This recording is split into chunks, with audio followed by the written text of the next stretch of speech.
Okay friends, હવે જે topic મારે ડિસ્કસ કરાવવાનો છે એ ટોપિક છે નિયમિત વિદ્યુત ક્ષેત્રમાં ડાયપોલને મૂકતા લાગતું ટોર્ક આપણે ફાઇન્ડ કરવાનું છે.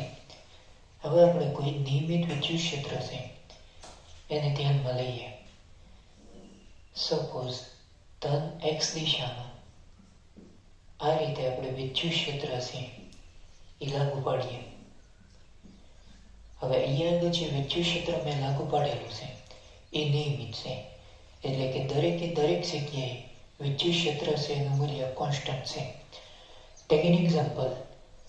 આ રીતે તમે જસ્ટ વિચારો, ધારો કે વિદ્યુત ક્ષેત્ર છે એ 10 I કેરેટ ન્યૂટન પર કુલમ છે. આ 10 છે ને એ કોઈ આંકડો છે, એનો મતલબ એવો થઈ શકે કે વિદ્યુત ક્ષેત્ર છે એ દરેક જગ્યાએ 10 ન્યૂટન પર કુલમ જેટલું છે. I કેરેટ શું બતાવે છે? એ ડાયરેક્શન બતાવે કે વિદ્યુત ક્ષેત્ર છે એ તમે ધન એક્સ દિશામાં લાગુ પાડેલું છે. એગ્રી.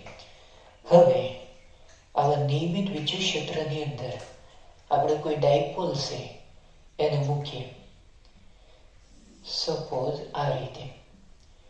એવરીબડી નોઝ અહીંથી ક્ષેત્ર રેખાઓ બહાર નીકળે એટલે આ જે પોર્શન છે ને એ પ્લસ થાય. હલો, અહીંયા આગળ ક્ષેત્ર રેખાઓ દાખલ થાય એટલે આ જે પોર્શન છે એ માઇનસ થશે. ડન. ધારો કે અહીંયા આગળ આપણે પ્લસ ક્યુ વિદ્યુતભાર મૂકીએ, અહીંયા આગળ માઇનસ ક્યુ વિદ્યુતભાર છે એને મૂકીએ. હવે થશે કેવું? નોર્મલી જેવો તમે ડાયપોલને વિદ્યુત ક્ષેત્રમાં મૂક્યો એટલે ડાયપોલ છે એના ઉપર ફોર્સ લાગશે, કારણ કે અહીંયા આગળ ધન વિદ્યુતભાર છે, અહીંયા આગળ ઋણ વિદ્યુતભાર છે. તો એવરીબડી નોઝ આ જે ધન વિદ્યુતભાર છે એના ઉપર ફોર્સ આમ લાગશે ક્ષેત્રની દિશામાં. એ કેટલું આવશે? પ્લસ ક્યુઈ.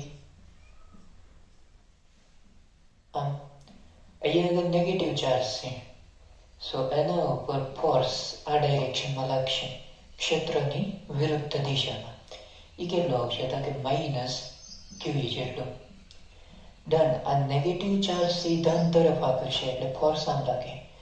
અહીંયા આગળ ધન વિદ્યુતભાર છે તો એ ઋણ તરફ આકર્ષે એટલે એના ઉપર ફોર્સ આ ડાયરેક્શનમાં લાગશે. એગ્રી. અહીંથી લઈને અહીંયા સુધીનું જે ડિસ્ટન્સ આવશે મોટા એ 2a જેટલું આવશે, કારણ કે ડાયપોલના કેસમાં બે વિદ્યુતભારો વચ્ચેનું અંતર છે એ આપણે 2a ના ફોર્મેટમાં લઈએ છીએ. એગ્રી. સો આ બેઝિક આખો આઈડિયાઝ થઈ ગયો.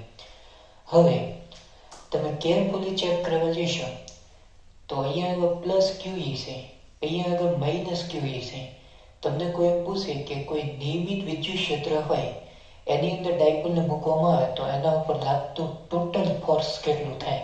0 થાય, કારણ કે જેટલું ફોર્સ આમ લાગે એટલું જ ફોર્સ આમ લાગે. એટલે અહીંયા આગળ આપણે લખતા જઈએ. સો કુલ બળ 0 થશે, એટલે કે ડાયપોલ ઉપર કોઈ ફોર્સ નહીં લાગે. બરોબર. ટોટલ ફોર્સ છે, નેટ ફોર્સ એ 0 થશે. બીજી એક અગત્યની બાબત એ છે કે આ જે બળ છે એ એક રખસ્થ નથી.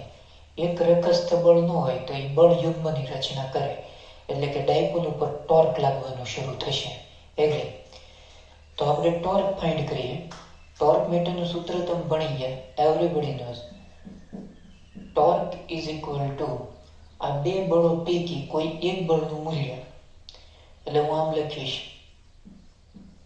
બળનું મૂલ્ય ગુણ્યા બળની કાર્યરેખાનું લંબ અંતર. આ જે બે બળો છે એની જે કાર્યરેખા હોય એનું લંબ અંતર લેવું પડે, એટલે ઇન શોર્ટમાં લંબ અંતર. એગ્રી. તો અલ્ટિમેટલી ટોર્ક આપણને કેટલું મળશે? સો ટોર્ક ઇઝ ઇક્વલ ટુ બળનું મૂલ્ય માઇનસ ક્યુઈ. તમે લેતા હો તો એનું મૂલ્ય કેટલું આવે? ક્યુઈ. Everybody knows. બેમાંથી કોઈ એક બળનું મૂલ્ય તમારે લેવાનું છે, એને ગુણ્યા લંબ અંતર. You can see date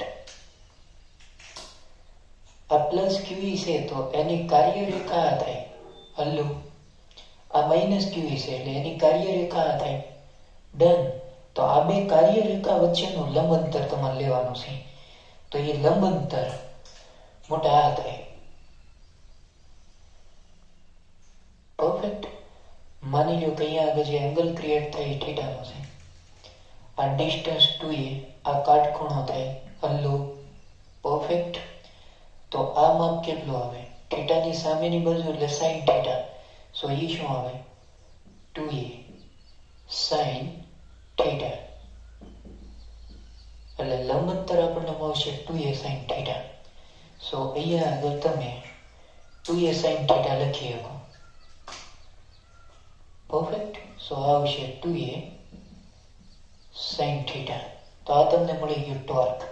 એવરીબડીનો 2aq એટલે એ થઈ જશે dipole moment. It's called p. એટલે આવું લખીએ કઈ. So torque is equal to pe sine theta. તો ટોર્કનું તમને એક આ ફોર્મ્યુલા મળશે જે તમારે સીધું યાદ જ રાખવાનું છે. So torque is equal to pe sine theta. એમાં જે થીટા હશે એ કોની વચ્ચેનો એંગલ આવશે એ પછી ખ્યાલ આપણને આવવો જોઈએ. સો થીટા એ પી અને ઈ વચ્ચેનો એંગલ બતાવે. એવરીબડી નોઝ ડાયપોલ મોમેન્ટ એની ડાયરેક્શન કઈ આવે? ઋણ વિદ્યુત પરથી ધન તરફ. તો આ થઈ જશે નોર્મલી ડાયપોલ મોમેન્ટની ડાયરેક્શન. અને વિદ્યુત ક્ષેત્ર તો આમ જ છે. કઈ દિશામાં આપેલું છે? ધન એક્સ દિશામાં. એટલે એની ડાયરેક્શન આમ આવશે. તો થીટા એ પી અને ઈ વચ્ચેનો કોણ છે. રેડી?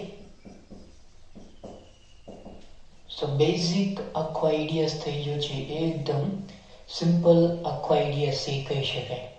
હવે આના આપણે સ્પેશિયલ કેસીસ છે એ બનાવીએ. માની લો કે ડાયપોલ મોમેન્ટ અને વિદ્યુત ક્ષેત્ર એ બે એકબીજાને સમાંતર હોય. એટલે કે થીટા બરાબર 0 ડિગ્રી એ ત્યારે જ થાય કે પી અને ઈ આ બે એકબીજાને સમાંતર હોય. તો મોટા આ ડાયપોલ ઉપર કોઈ ટોર્ક નહીં લાગે. કારણ કે તમે થીટાની જગ્યાએ 0 મૂકો એટલે સાઈન 0 એટલે 0 થાય. એટલે આ પદ આખું 0 થાય. એટલે ટોર્ક આપણને કેટલું મળશે? 0. એગ્રી? સો ટોર્ક છે આપણને 0 મળશે. એવી જ રીતે થીટા બરાબર આપણે 180 ડિગ્રી સેટ કરીએ. એટલે આનો સીધો સાદો અર્થ શું થશે? ડાયપોલ મોમેન્ટ અને વિદ્યુત ક્ષેત્ર આ બે એકબીજાને પ્રતિ સમાંતર થાય. એટલે પી અને ઈ પ્રતિ સમાંતર. તો થીટા 180 થાય. સાઈન 180 એટલે 0 એટલે આ પદ આખું 0 થાય. તો અગેન ટોર્ક સી 0 થશે. આ બે પરિસ્થિતિમાં ટોર્ક સી 0 થાય. પણ આ બેના અર્થઘટન અલગ અલગ થાય. તમે થીટા બરાબર 0 ડિગ્રી લ્યો ત્યારે જે ડાયપોલ છે એ સ્થાયી સંતુલનમાં છે એમ કહેવાય.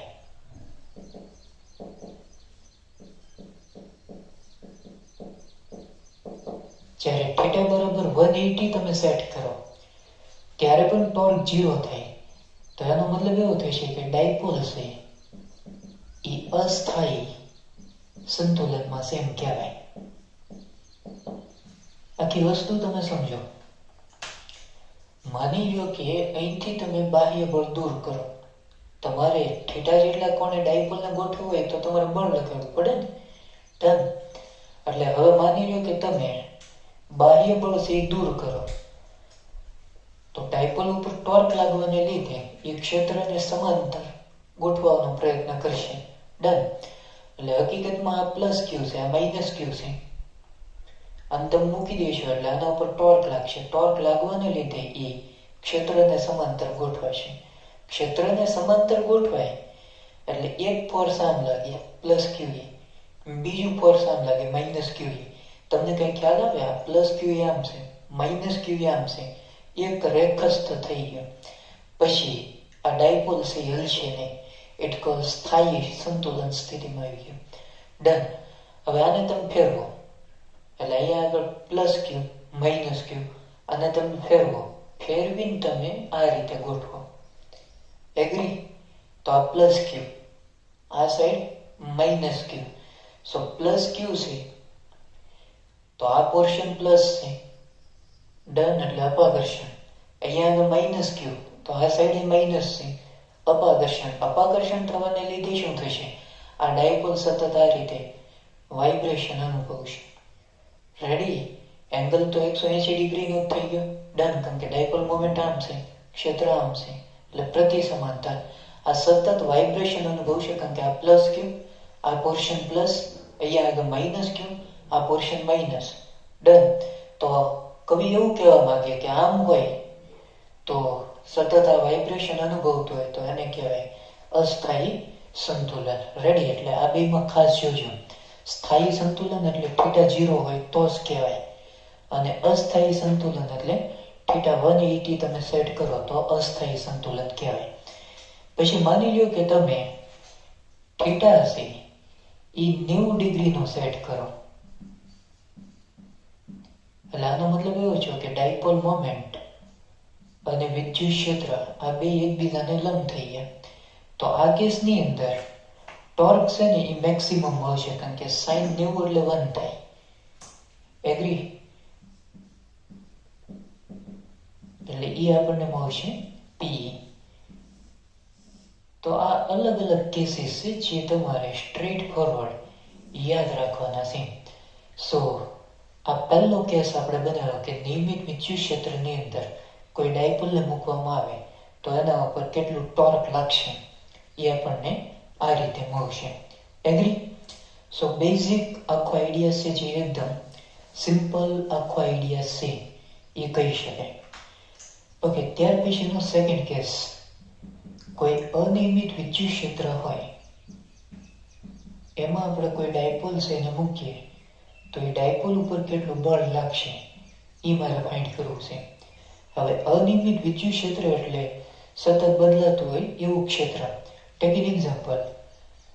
આ રીતે તમને કોઈ ક્ષેત્ર આપે E બરાબર 10x I કેરેટ ન્યૂટન પર કુલમ.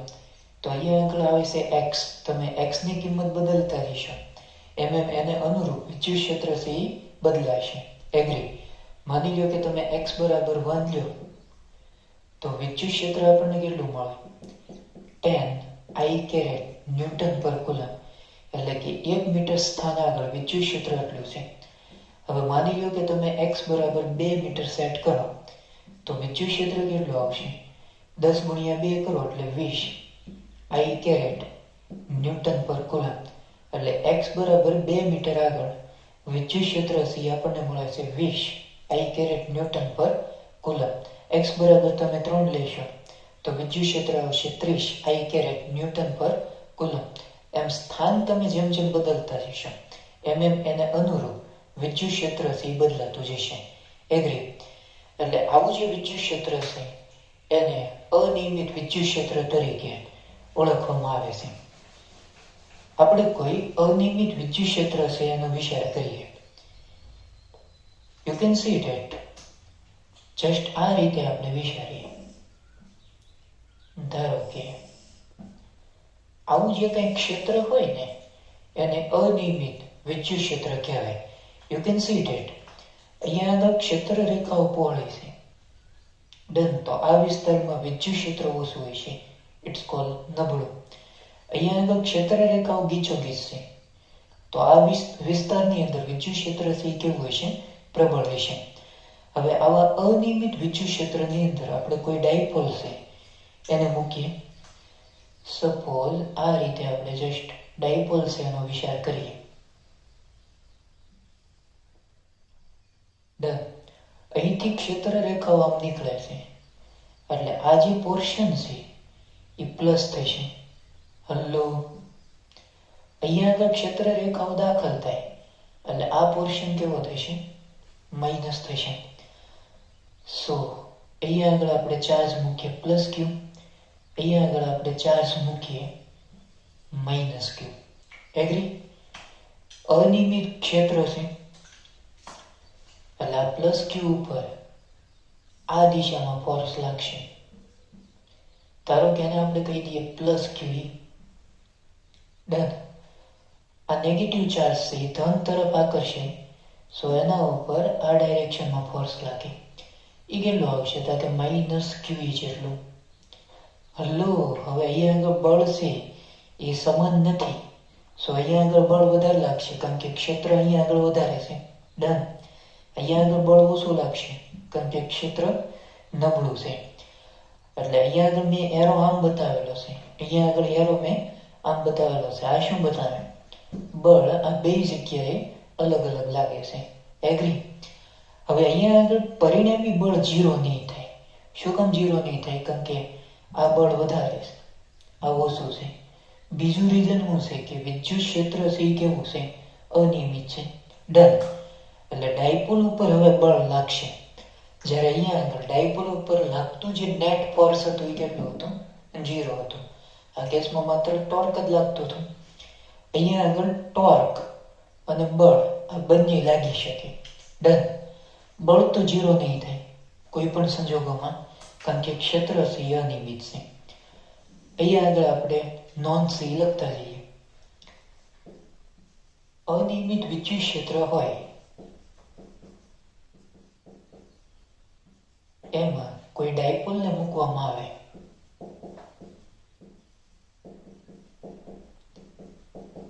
તેના પર બળ લાગે. ડન. હવે ટોર્ક લાગી શકે અથવા ન પણ લાગી શકે, એ ડિપેન્ડ કરશે કે ડાયપોલ છે એ તમે કઈ રીતે ગોઠવેલો છે. ડન. એટલે બળ છે એ કોઈ પણ સંજોગોમાં લાગશે, પણ ટોર્ક છે એ લાગી શકે અથવા ન પણ લાગી શકે. ઓકે, અહીંથી લઈને અહીંયા સુધીનું જે ડિસ્ટન્સ છે એને આપણે કહી દઈએ 2a.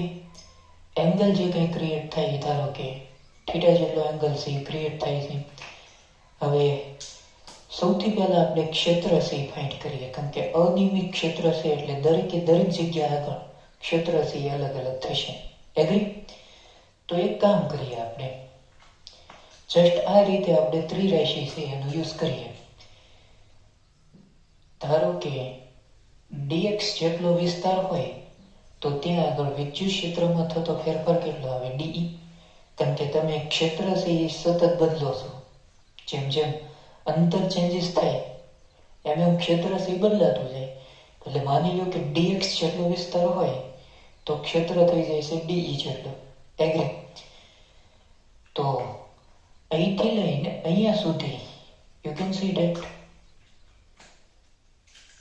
તમે જસ્ટ આમ વિચારો, મારે અહીંથી લઈને અહીંયા સુધી ક્ષેત્ર કેટલું હશે એ ફાઇન્ડ કરવું છે. ધારો કે આ જે એંગલ ક્રિએટ થાય થીટાનો એંગલ છે, આ ખૂણો 90 ન બને, આ 2a છે, આ ડિસ્ટન્સ મારે ફાઇન્ડ કરવું છે. તો આટલું ડિસ્ટન્સ કેટલું આવે બોલો? થીટાનો પાસેનો ઘટક એ કોસ થીટા થાય કે નહીં? તો આ શું આવે? Normally 2a cos theta. તો આટલા વિસ્તારમાં ક્ષેત્ર કેટલું છે એ ફાઇન્ડ કરવું છે. તો તમે આમ લખી શકો 2a કોસ થીટા હોય ત્યારે ક્ષેત્ર કેટલું, એ કેટલાને આપણે e કહી દઈએ. રેડી? e ને તમે સબ્જેક્ટ બનાવો એટલે e બરાબર શું લખાય? dE/dx into 2a cos theta. તો ક્ષેત્ર છે આપણને એટલું મળશે. આજે કંઈ ક્ષેત્ર મળ્યું એટલા વિસ્તારમાં મળ્યું. એગ્રી? કારણ કે તમે જેમ જેમ આગળ તરફ જતા જશો એમ ક્ષેત્ર છે બદલાતું જશે. એટલે તમે કેટલા વિસ્તારમાં શોધવા માંગો છો એને અનુરૂપ આપણને આ સૂત્ર મળી ગયું. ડન? બળ તમારે ફાઇન્ડ કરવું હોય તો આઈડિયા બહુ સિમ્પલ છે. F = શું લખાય? QE. E મેં તમને ગોતી દીધું એટલે F = Q. એની જગ્યાએ આવશે આ dE/dx into 2a cos theta. તો આ આપણને ફોર્સ મળ્યું. આ સૂત્ર તમારે સીધું યાદ રાખવાનું છે. એગ્રી? બીજી એક અગત્યની બાબત એ છે, મેં કીધું બળ તો લાગશે પણ ટોર્ક લાગે અથવા ન પણ લાગે. તમે જસ્ટ આમ વિચારો, ડાયપોલ અત્યારે આમ છે. એગ્રી? થીટા તમે 0 કરી નાખો એટલે ક્ષેત્રને સમાંતર થઈ જાય. Dipole done. તો ટોર્ક આ કેસમાં 0 થાય, કારણ કે પી અને ઈ સમાંતર થઈ ગયા. સમાંતર થાય તો ટોર્ક 0 થાય, એટલે ટોર્ક 0 થઈ ગયું. પણ આ ડાયરેક્શનમાં બળ વધારે છે, આ ડાયરેક્શનમાં બળ ઓછું છે, એટલે ડાયપોલ છે ને એ સતત આમ ખસતો રહેશે, એટલે કે બળ 0 ન થાય, ટોર્ક 0 થઈ જાય. એગ્રી? એટલે કહેવાનો મારો તાત્પર્ય એ છે, પરિસ્થિતિને અનુરૂપ ટોર્ક છે એ 0 અથવા નોટ ઇક્વલ ટુ 0, એટલે કે ટોર્ક લાગે અથવા ન પણ લાગે, પણ ફોર્સ છે એ સતત અહીંયા આગળ લાગશે. એગ્રી? સો આ બેઝિક આખો આઈડિયા થઈ ગયો છે, એકદમ સિમ્પલેસ્ટ આખો આઈડિયા છે, સ્ટ્રેટ ફોરવર્ડ છે. આ સૂત્ર તમારે સીધું યાદ જ રાખવાનું છે. ડન. પછી આ સૂત્રને રિલેટેડ અમુક ક્વેશ્ચન છે એ આપણે પાસે સોલ્વ કરીશું. કોમ્પિટિટિવની અંદર આ સૂત્રને રિલેટેડ પૂછાઈ ગયેલા છે, એટલા માટે હું ડિસ્કસ સાથોસાથ કરાવતો જાઉં છું. બીજી એક અગત્યની વસ્તુ એ છે કે માની લો કે ડાયપોલ છે વિદ્યુત ક્ષેત્રને સમાંતર છે, એટલે કે આમ. હવે તમારે એને થીટા જેટલા કોણે લઈ જવું હોય તો તમારે કાર્ય કરવું પડે. એગ્રી? ડન. આમ ફેરવવું પડશે ને તમારે, એટલે તમારે કાર્ય કરવું પડે. એ કાર્ય માટેનું સૂત્ર તમે ભણી ગયા. સો W ઇઝ ઇક્વલ ટુ સંકલનમાં F dx, ચલ બળ વડે થતું કાર્ય. તો એનો એક આવો ફોર્મ્યુલા આવશે. અહીંયા આગળ આમ ડાયપોલને તમે આમ ફેરવો છો, રેડી? આમ તમે ફેરવો એટલે એ ચાક ગતિ કરશે. તો ચાક ગતિમાં કાર્યને આપણે W કહેતા હતા, યાદ કરો. બળ છે એની જગ્યાએ શું આવી જાય? ત્યાં આગળ ટોર્ક આવે ચાક ગતિમાં, અને dx એની જગ્યાએ શું આવે? d theta. એગ્રી? માની લો કે તમે θ1 થી θ2 જેટલો એને ફેરવો, એટલે લિમિટ આવે અહીંયા આગળ θ1 થી લઈ θ2, અને ટોર્ક છે એનું તો સૂત્ર છે જ આપણી આગળ Pe sin θ. એ કિંમત તમે અહીંયા આગળ મૂકો તો અલ્ટિમેટલી શું આવે? જો સો W ધેટ ઇક્વલ ટુ θ1 થી લઈને θ2, ટોર્ક બોલે તો Pe sin θ into d θ. Pe અચળ છે, એને લઈ ગયો બરાબર, એટલે આ થઈ ગયું Pe.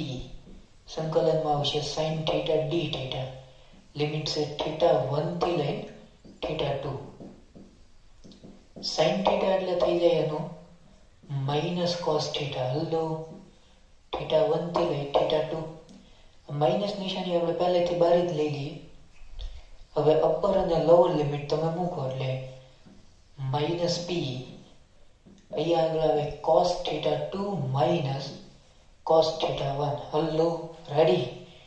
માઇનસ નિશાની તમે અંદર લઈ જાઓ તો W ઇઝ ઇક્વલ ટુ થઈ જાય Pe. શું આવશે? cos θ1 minus cos θ2.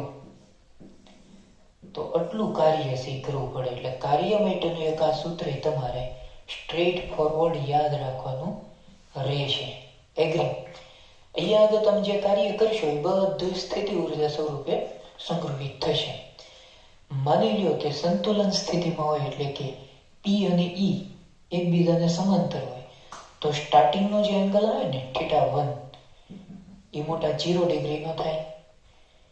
પછી તમે એને કોઈ પણ એંગલ સુધી લઈ જાઓ તો θ2 ની જગ્યાએ આપણે θ લઈ લઈએ. આ કિંમતો અહીંયા આગળ મૂકો એટલે કાર્ય માટેનું એક આવું ફોર્મ્યુલા મળે. એમાં θ1 એટલે 0, cos 0 એટલે 1 થાય, અને θ2 એટલે શું આવશે?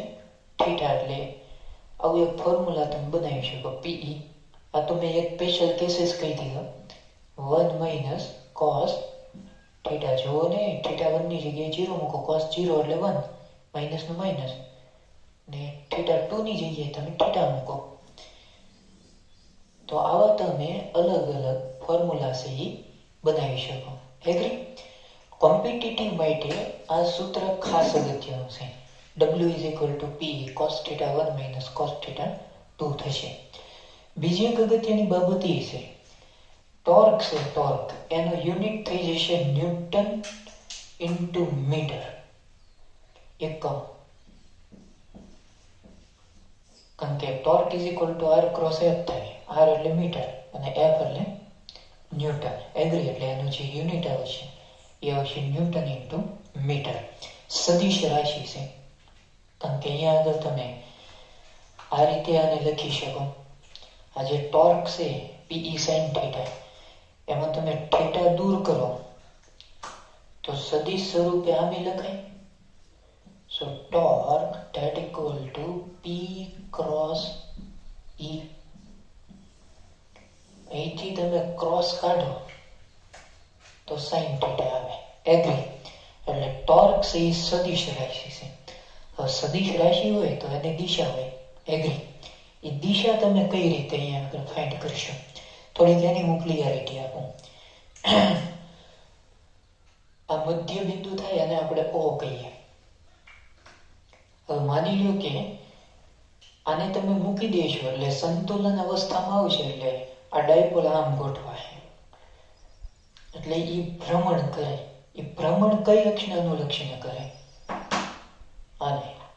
કારણ કે આમ એ રોટેશન કરે. રેડી? એટલે એની માટે ભ્રમણાક્ષ આ છે બહાર. રેડી? એટલે આ ભ્રમણાક્ષ છે.